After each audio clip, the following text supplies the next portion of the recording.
Ak saçlarıma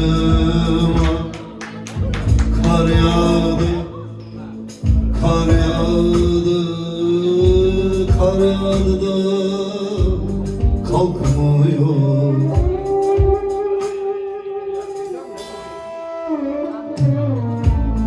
Felekten boğazım eldeydi, eldeydi, eldeydi, bırakmıyor.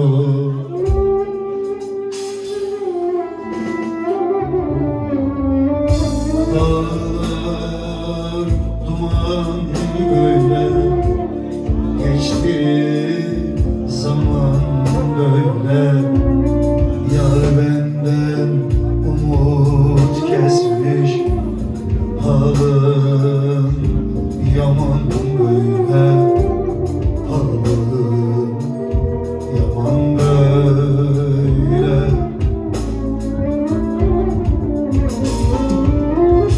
Dağlar duman böyle, geçti zaman böyle.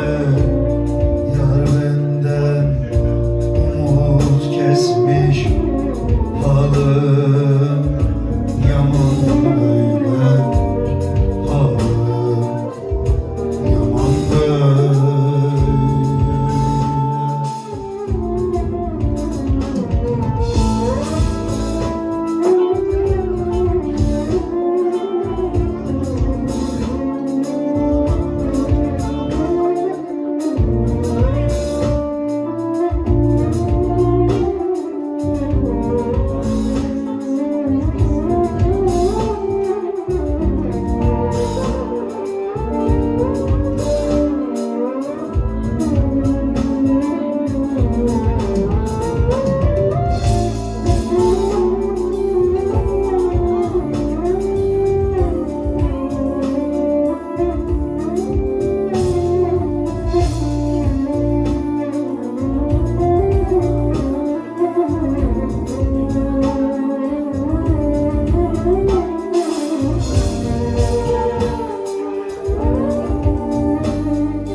Mahsuni bu dünyada ölüm var, ölüm var, ölümlüdür canlılar.